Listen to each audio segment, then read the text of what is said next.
Hello student, welcome back. आज हम बात करेंगे chapter number 8, how do organism reproduce. तो ये एक बायोलॉजी का चैप्टर हो जाएगा। इसके पहले आपने चैप्टर नंबर 6 लाइफ प्रोसेस पढ़ लिया है, जिसके अंदर जो लिविंग ऑर्गेनिज्म के थ्रू डिफरेंट प्रोसेस होती है ना, जैसे कि न्यूट्रिशन है, रेस्पिरेशन है, एक्सक्रेशन है, तो वह कौन से ऑर्गन से होती है और किस तरह फंक्शन उनके थ्रू होता है, तो वह आप पढ़ के आए हैं। ठीक है, तो अब यहाँ पर हमें जो लिविंग ऑर्गेनिज्म के थ्रू जो रिप्रोडक्शन प्रोसेस होती है वह किस तरह से होती है वो इस चैप्टर में हमें पढ़ना है। ठीक है, यानी कि वह चाहे यूनिसेल्युलर ऑर्गेनिज्म हो या फिर मल्टी सेल्युलर हो। ठीक है, तो उन दोनों के बारे में हम यहाँ पर समझेंगे। ठीक है, तो इसके पहले हमें यह समझना जरूरी है कि भाई रिप्रोडक्शन किसे बोला जाएगा, यानी कि उसकी डिफाइन क्या होगी। ठीक है, तो ये तो आप लोअर स्टैंडर्ड से ही पढ़ के आ रहे हैं कि भाई रिप्रोडक्शन का मतलब क्या होगा। तो जो भी लिविंग ऑर्गेनिज्म है वह अपने जैसे ही नए बेबीज बॉर्न करे या फिर न्यू इंडिविजुअल बॉर्न करते हैं, बर्थ करते हैं, तो उसे क्या बोला जाएगा, रिप्रोडक्शन बोला जाएगा। ठीक है, तो देख लेते हैं रिप्रोडक्शन की डिफाइन कि भाई रिप्रोडक्शन किसे बोला जाता है। तो reproduction is the process by which living organisms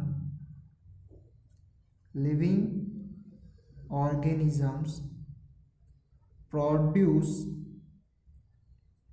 new individual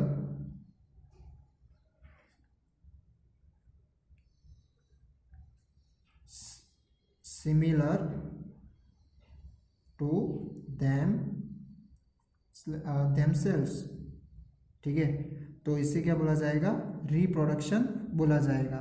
यानी कि जो भी लिविंग ऑर्गेनिज्म है वह अपने जैसे ही लुक लाइफ में अपने जैसे ही नए इंडिविजुअल प्रोड्यूस करते हैं, उसे बोलते हैं रिप्रोडक्शन। जैसे कि ह्यूमन है तो ह्यूमन के बेबीज जो न्यू इंडिविजुअल है उन्हें क्या बोलते हैं, बेबीज बोलते हैं। इस तरह डॉग के जो बच्चे होते हैं उसे क्या बोलते हैं, पपीज बोलते हैं। तो वह भी लुक लाइक में कैसे होते हैं, डॉग्स की तरह होते हैं। ह्यूमन के बेबी भी ह्यूमन की तरह होते हैं। ऐसा नहीं होता कि डॉग है वह बिल्ली के यानी कि कैट के बच्चे को प्रोड्यूस कर दे, तो इस तरह का रिप्रोडक्शन होगा नहीं।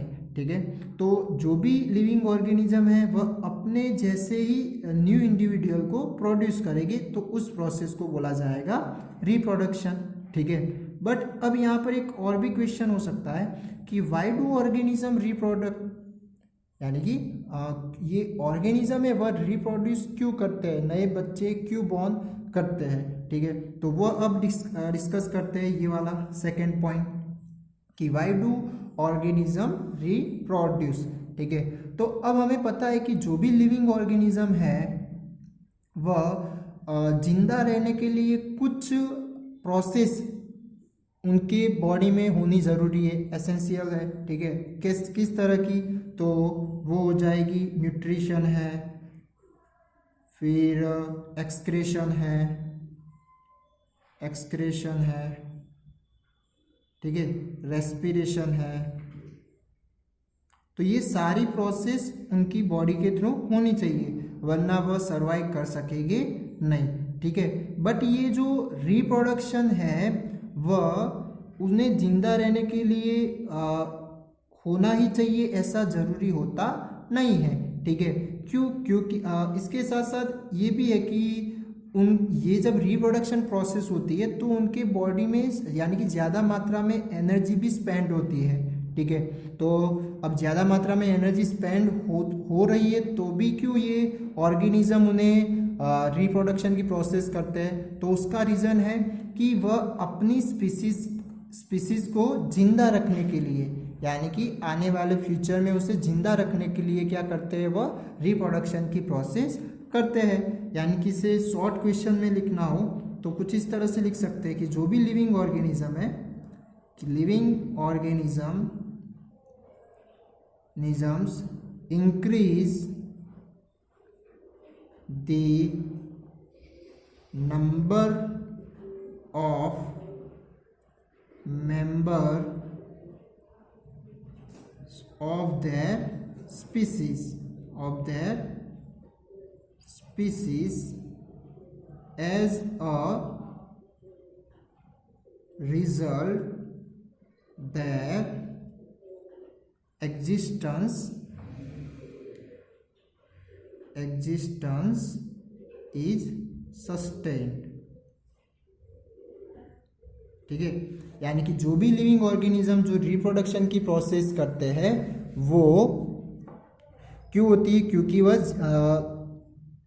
अपने जो भी स्पीसीज है वो स्पीसीज के मेंबर को क्या करते हैं, इंक्रीज करते हैं रिप्रोडक्शन की प्रोसेस से, और आने वाले फ्यूचर में उसकी स्पीसीज क्या हो सके, एग्जिस्ट हो सके। ठीक है, जिंदा रह सके। ठीक है, तो जो भी लिविंग ऑर्गेनिज्म हो, वो चाहे एनिमल हो, बर्ड्स हो, ठीक है, सो माइक्रो ऑर्गेनिज्म हो, तो वो सारे लिविंग ऑर्गेनिज्म रिप्रोडक्शन की प्रोसेस करते हैं। ठीक है, और इन्हीं के साथ साथ उनकी लाइफ इन अर्थ के ऊपर एग्जिस्ट होती रहती है। ठीक है, तो ये बात थी कि वाई डू ऑर्गेनिज्म रिप्रोड्यूस, यानी कि ये रिप्रोडक्शन में ज़्यादा एनर्जी लॉस भी होती है। ओके, तो उसके बावजूद अब ये ज़्यादा एनर्जी लॉस होने के बावजूद भी वह करनी पड़ती है। क्यों? क्योंकि उनकी आने वाले फ्यूचर में उनकी स्पीसीज जिंदा रह सके। ठीक है, तो इसका ये रीज़न आएगा। ओके, अब हम बात करते हैं टाइप्स ऑफ रिप्रोडक्शन। तो इनके मेनली दो टाइप्स है जो आपने आगे के स्टैंडर्ड में भी, लोअर स्टैंडर्ड में भी पढ़ के आए हैं। तो एक हो जाएगा असेक्सुअल रिप्रोडक्शन, एक हो जाएगा असेक्सुअल रिप्रोडक्शन, और सेकंड हो जाएगा सेक्सुअल रिप्रोडक्शन। ठीक है, तो अब ये असेक्सुअल रिप्रोडक्शन किसे बोलते हैं?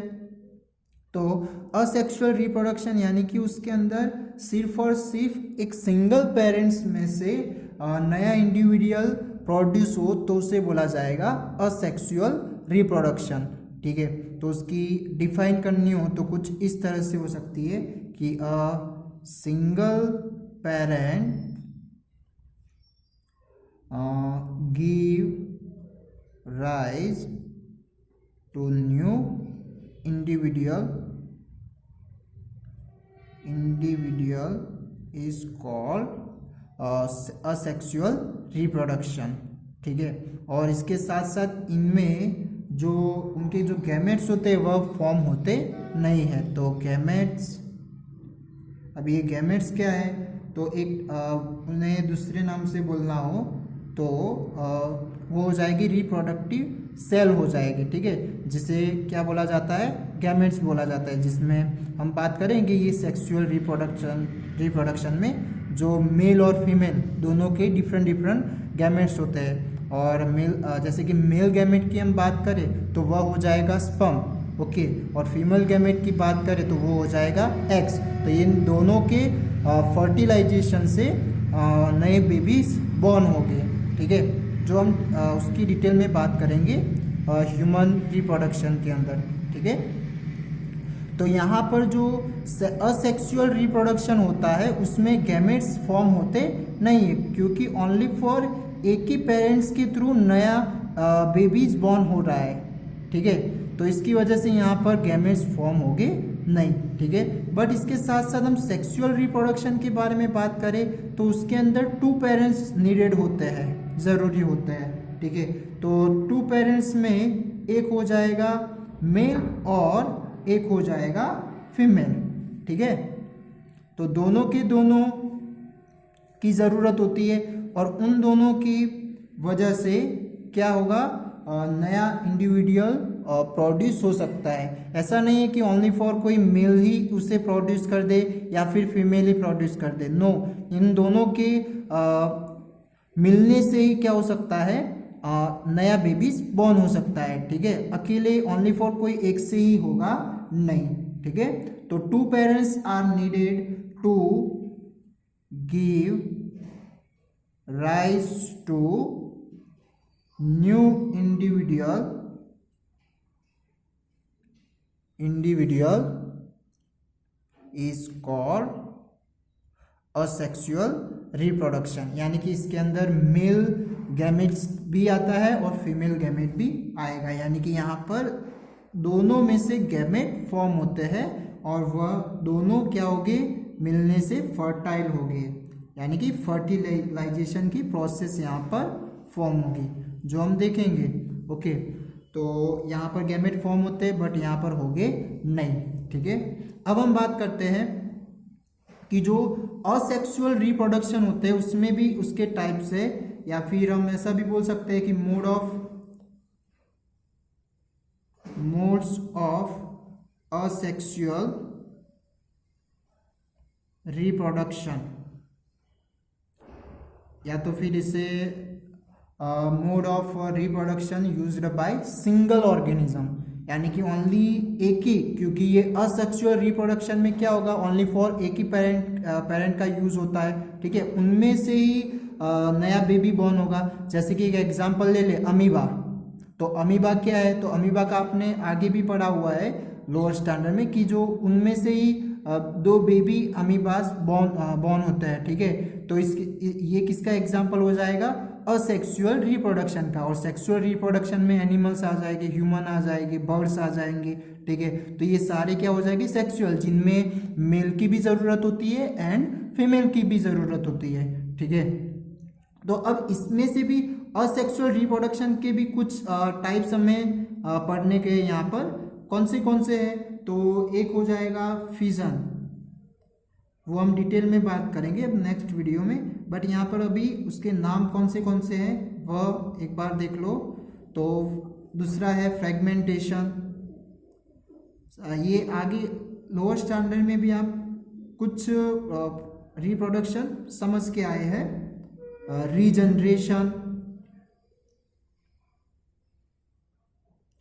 फिर बडिंग, फिर vegetation propagation, vegetative propagation, 6 spore formation. ठीक है, तो इसे हम अंदर टॉपिक में समझेंगे। तो कौन से असेक्सुअल रिप्रोडक्शन हो जाएंगे, फ्यूजन है। तो फ्यूजन में अमीबा का आपको देखने को मिलेगा, जो अमीबा का फ्यूजन होता है वह बाइनरी फ्यूजन होता है। ठीक है, उसके भी टाइप्स हम देखेंगे। तो एक हो जाएगा फ्यूजन, फिर फर्मेंटेशन, फिर रीजनरेशन। तो उनके लिए कौन से ऑर्गेनिज्म ज़रूरी है या कौन से ऑर्गेनिज्म के अंदर होता है वह सारा हम डिटेल में बात करेंगे। ठीक है, तो ये फ्यूजन, फर्मेंटेशन, रीजनरेशन, फिर बडिंग और वेजिटेटिव प्रोपोगेशन और स्पोर फॉर्मेशन। ठीक है, और इसके साथ साथ जो सेक्सुअल रिप्रोडक्शन के अंदर हमें देखना है जो फ्लावरिंग वाले जो प्लांट है, तो उनके अंदर कौन से फ्लावरिंग वाले जो प्लांट्स है तो उनमें किस तरह सेक्सुअल रिप्रोडक्शन होता है वह देखना है। और दूसरा रिप्रोडक्शन इन ह्यूमन बीइंग, यानी कि ह्यूमन में किस तरह रिप्रोडक्शन होता है, तो उसके अंदर हम देखेंगे male reproductive system and female reproductive system. ठीक है, तो इन दोनों के बारे में हम डिटेल में बात करेंगे। और नेक्स्ट उसके बाद टॉपिक आएगा रिप्रोडक्टिव हेल्थ। ठीक है, तो जो रिप्रोडक्टिव ऑर्गन्स है उसकी हेल्थ या फिर उसके अकॉर्डिंग किस तरह से हेल्थ लेनी चाहिए वो हम बात करेंगे। ठीक है, तो ये आज के बारे में इस इंट्रोडक्शन था जो हमें देखा, रिप्रोडक्शन की डिफाइन देखी, फिर टाइप्स ऑफ रिप्रोडक्शन देखा जो मेनली 2 टाइप हो जाएंगे उसके, सेक्सुअल और असेक्सुअल। ठीक है, और इसके साथ साथ क्यों ये सारे ऑर्गेनिज्म रिप्रोड्यूस करते हैं नए इंडिविजुअल, तो वह भी हमने उसका क्वेश्चन यहाँ पे देखा है। ठीक है, तो आज के लिए इतना ही, थैंक यू।